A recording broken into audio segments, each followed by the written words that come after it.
Hey, I want to thank you for being here. You can get more conversations like this one on arrow.net, ARROE.net. Let's play it forward. Real people, real stories, the struggle to play it forward. Episode number 545 is with Dr. Rama Chellappa, author of Can We Trust AI? Good morning, Mr. Collins. I'm doing great, and thanks for having me on your show. Thank you so much, because what you're doing is you're stepping into the future, because this is an unknown area that where we presently stand. We've always heard of AIs, but it was always associated with movies. This is really going on.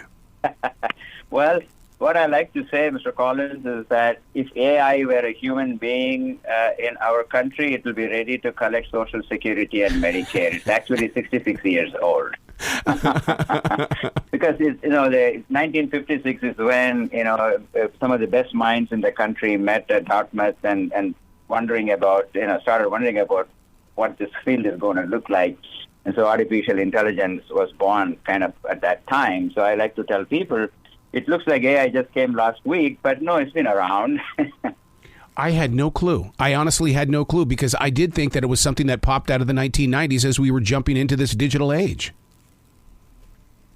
No, it's been there since, as a formal field of study, I would say from the mid-60s onwards. Yes, it's been there. Yeah. So what are the challenges that AIs have had to face over the decades? Oh, yeah. I think in the early years, AI was pretty much based on rule-based systems and so on. It had some idea that people who build AI systems, for example, for speech recognition, for understanding images and so on, understood the rules of the game. For example, in the early days, game playing was big. Can AI beat a chess player, right? Kasparov, you remember the late 90s, and so on. Because there were rules, and you could program them, and AI can look ahead, 30 moves and 40 moves, whereas humans probably, the best ones, look 6 or 8 moves. So there was focus on using domain knowledge, into computer programs. Now, what has happened since 2012 is we are able to process all the data we have using powerful computers, and so now we are able to make informed decisions from the data. So before, I call it the domain-driven, now it's data-driven, and I think sometime soon we will put them both together to make AI in human do better things for us. So that's where it is right now. So the change is from being a rule-based system or a model-based system, now we are mostly driven by data, because there is data everywhere. Take, for example, medicine, right? We have electronic health records, we have diagnostic images like MRIs and CT, and X-rays. And then even conversations between doctors and patients, could be understood by natural language processing systems. And so the AI can continue to work with these things and look for any potential issues that can be brought to the attention of the attending physician. So those are all the good examples.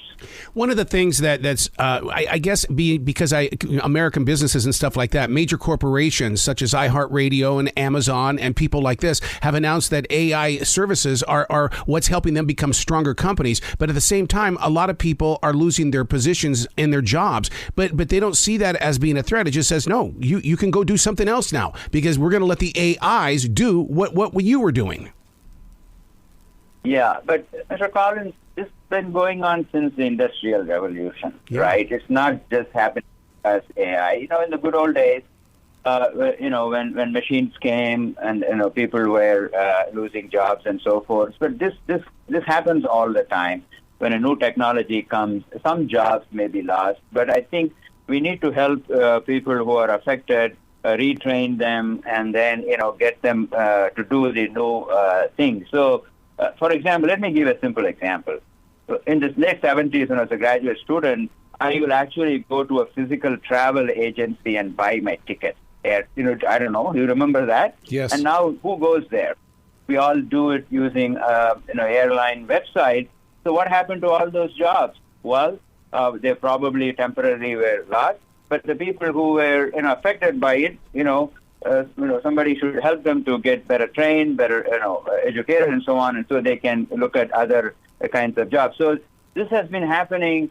I don't know. I would say 200 years, right? The churning of things as new technologies come. So So people tend to blame AI for everything. I say, no, it's going to do good things. So let's put things in perspective. That's all I say. Well, see, and that's why this book is so important. Because we all have these assumptions, and we all sit there and point fingers and stuff like that. But you really do lay it out inside this book, and it's called "Can We Trust AIs?" And I just love the way that you put it in such a simple format of better understanding. Now, one of the questions I wanted to bring up: self-driving vehicles and diminishing privacy. We've got a positive and we've got a negative, because I mean the positive is self-driving vehicles. The negative, where's my privacy? Yes, I agree with you. Self-driving vehicles will, reduce traffic accidents, will reduce, deaths on our highways and so forth. It is good. I don't have a self-driving car, but I enjoy all the safety features that come in my car. The alerts, that say there's a car on your, left lane or right lane, so you can't change lanes and things like that, or it tells me if it thinks I'm going to hit the car in front of me and so on. Those are great features to have. Now, the privacy issue, I think we have to put that in perspective again. Let me give an example. When I go to my grocery store, they ask for my phone number. Yep. You know why? Then $2 of shaving cartridges, $1 of strawberries, and things like that. I know exactly what I'm giving up, what I am gaining, right? So, why should I give my phone number to a supermarket? Well, I understand that. So, likewise, we all have to make our individual, choices in terms of what we want to give up and what we are getting back. So, that is a delicate balance, and it depends on the individual. It depends on who you are dealing with and so forth. What I find is my generation is very, very careful about privacy. We don't give out anything. But in my, kids' generation, they just put everything up on the, Facebook and this and that, and they're a little bit more open. So privacy is an important concern, and all AI systems that we design should declare, how this was designed and so forth. It is very, very important. If you look at medicine and so on, when they do trials and things like that, they're extremely careful, right, in terms of how information is protected. I'm also a professor in biomedical engineering in School of Medicine, and we hear HIPAA all the time, how information should be protected. So maybe medicine can teach AI here in terms of, how AI systems should be designed, keeping in mind privacy. So I think that is possible, and we should do that. One of the things that this generation is jumping into like big time is the metaverse and these little universes that people can escape the real world. Are AIs a part of this? And should we be focusing more on the AIs, incorporating our real worlds more than just jumping into a fake world such as metaverse? Well, I think, the current generation likes to be involved in these kinds of, what TikTok and all that. So I don't have a Twitter account. I don't have a TikTok account. But, yes, metaverse is an interesting thing. But remember, those artificial worlds are sometimes useful for training physicians, for example. I mean, you may have seen the commercial on metaverse. They show somebody, trying to open a synthetic heart and so forth. So I think the idea of metaverse is an extension of what we call as digital twin. For example, if I want to, have a very complicated system, as I'm building it, I would like to have a real synthetic system so I can experiment with it, right? There is all cancer immunotherapies. Before you give medicine to the real person, you may like to have a synthetic system where you can put this medicine and see what the impact will be on the cancerous cell and so forth. So, one can think of, metaverse in multiple ways. It's basically creating a synthetic world where we can create what's happening in real world, and we can simulate it and understand. Have you seen the movie Apollo 13? Yes. Yes. Yes. When Tom Hanks says, Houston, I have a problem, and somebody in Houston was recreating the situation, and they were doing all these current calculations and so forth. They said, you can shut this down, shut that one on, you'll still be able to be, land and so on. Now, that is a system that simulates exactly, what probably is happening. So it's very useful, the idea of metaverse in different applications. Of course, people like to have fun, they want to go and dance in metaverse or talk to their friends and avatars.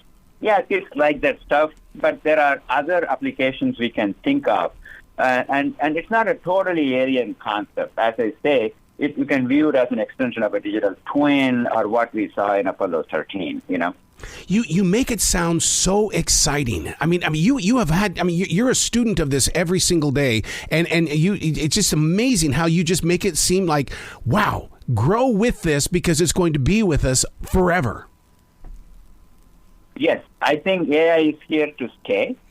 I think humans are good at making technology work for them, mostly for good, but sometimes humans also exploit technologies to do bad stuff. So we have to be alert, we have to be careful, and if we find the technology is not working for us, we should go and improve it and fix it. So because what AI is now able to do is to analyze the troves of data that we have. And I like to point out at Johns Hopkins, we have a platform known as PMAP, Precision Medicine Analytic Platform, which can bring heterogeneous data, your electronic health records from labs and your diagnostic images and things. And so AI can look at them and kind of see what's going on an individual basis. You can have a privatized, personalized medicine, and that is possible. So AI can do those sorts of things because, humans, we can look at some data, but we cannot look at lots of data, and AI can look at